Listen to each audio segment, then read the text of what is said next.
For the righteous, they exist in the world to come and they're rewarded. And for those whose major complexion is black are excluded from the world to come. Major complexion is black are excluded from the world to come. Major complexion is black are excluded from the world to come. For the righteous, they exist in the world to come and they're rewarded. And for those whose major complexion is black are excluded from the world to come. Today, it is prohibited, and you can Google this, to do a DNA test in Israel. Totally forbidden. Wrong. It's illegal. It's a crime. You'll be jailed if you do a DNA test in Israel. Why? Because they know the truth will come out. You come from Poland, you come from Ukraine, you came from Europe, you came from everywhere else.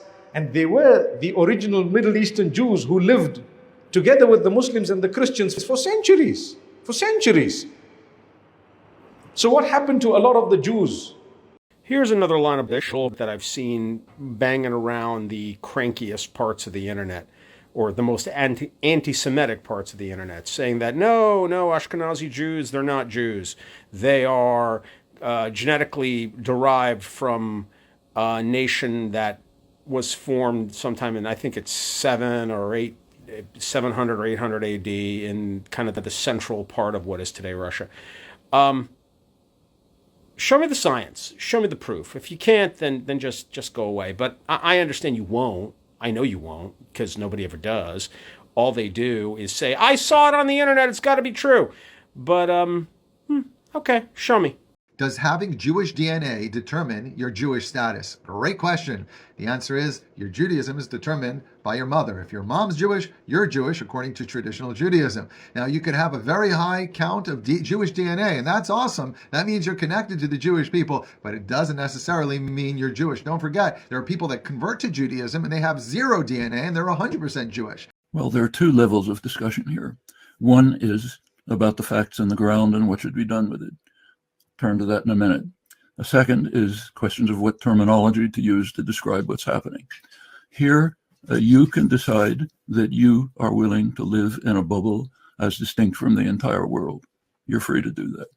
There are three notions that came up. The biblical rights, which have absolutely no status, none. Nobody in the world can say, 2,000 years ago, here's my story of what happened, so therefore I have a right to do it now. You can't live in a world like that.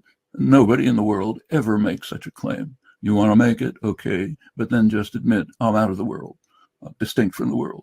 Not, yes, totally distinct. If you really want to play that game, the Palestinians have more of a right to claim to be descendants of the population from 2,000 years ago than I do.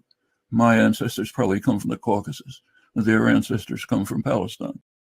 What's your thoughts? Please be respectful with your comments. Also, please click the like, click the notification bell, and subscribe to this channel.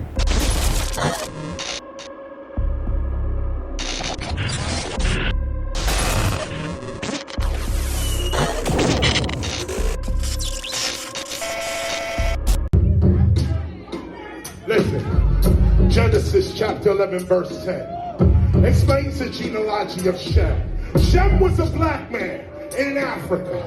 If you repeat this back, Genesis 14 verse 13, Abraham steps on the scene.